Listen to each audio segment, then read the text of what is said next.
Ang kwento natin ngayong gabi ay tungkol sa isang ama na walang ibang pinangarap kundi makapiling ang mga anak at mabigyan sila ng magandang kinabukasan. Pero madalas, ang hangaring ito ay maraming balakid, mga problemang dumudungis sa pagkatao at mga sitwasyong sumisira sa reputasyon. Ganyan po ang kwento ni Nick ng Oriental Mindoro. Tunghayan po natin. Hindi matatawaran ng kahit sino ang kanyang dedikasyon bilang guro sa paaralang ito for 32 years. Nagsilbi siyang huwaran sa kanyang mga kapaguro at inspirasyon sa mga mag-aaral. Kaya buong pusong ipinagkakaloob ang katibayang ito ng pagkilala bilang natatanging guro ng taon kay Ginoong Nick Guevara.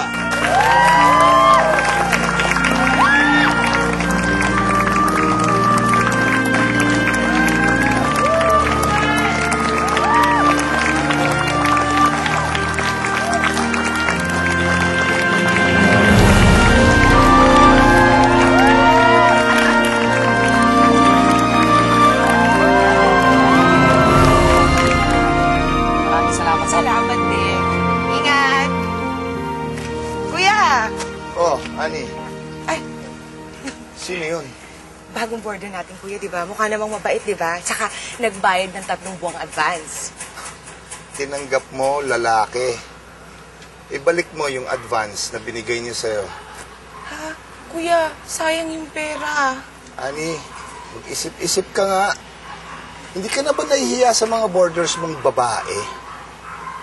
O sige ha, ngayon tumanggap ka ng isa. Malamang yan, magiging 2 yan. Tapos magiging 3 pa, o baka umabot pa ng 5. Panindigan mo yung nakasulat sa karatula mo. Ano ba nakasulat dyan? Female boarder only. O, yun naman pala eh. Ano gagawin natin ngayon? Pasensya na, kuya.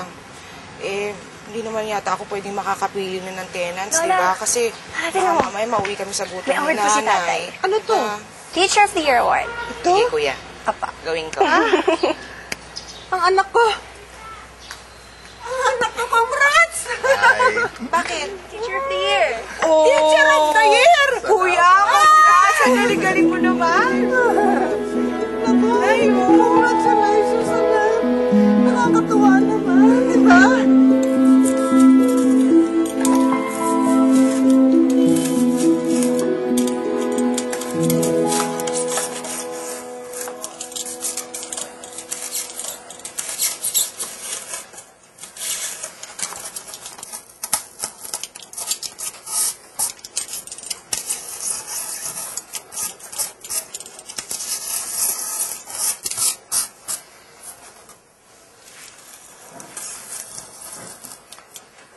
Din, huwag masyadong sagad ang pagkat mo.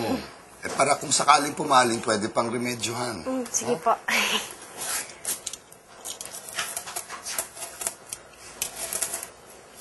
Good evening po. Pasensya na po kayo. Natagalan po kami sa group study namin. Sana man lang nag-text ka para walang nag-aalala sa'yo. Di na po mauulit. Ate, suot mo pala yung ipit ko eh. Kanina ko pa yan hinahanap. Parang ipit lang, oo. Ayan. Kahit na. Tamad mo. Dapat nagpaalam ka. Ay, ano yan? Ha? Para ipit lang eh, pag-aawayan niyo pa. Ikaw naman din, huwag kang sasagot-sagot sa ate mo, ha? At ikaw, Pam, huwag kang kukuha ng gamit ng hindi nagpapaalam. Matuto kayo magrespetuhan. Sorry po. Sorry po. Sige na, kaayos ka na, ha? Kakain na tayo. Tapusin ko lang itong niluluto ko.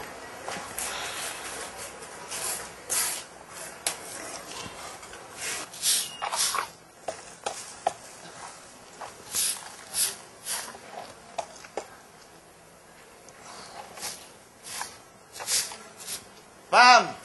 Din! Labas na kayo! Hinihintay na tayo ni Father! Nay, ba't kayo gumagawa niyan? Ako na ang gagawa niyan mamaya pagbalik ko. Ani! Ba't mo naman hinayaan si nanay na magtrabaho dito? Sus naman, wala naman akong ginagawa eh. Kailangan ko rin ng konting ehersisyo. Hinay-hinay lang, Nay. Baka mamaya sumpungin na naman kayo ng ubunin yan. Ngayon, para sa inyo. Ay nako, salamat anak. Buti naman. Wala pang ang padalang kapatid mo eh. Naturingang nasa abroad. Naku, ibihira naman mag-abot. Ganun talaga. Nay, may sarili ng pamilya yun eh. Sige.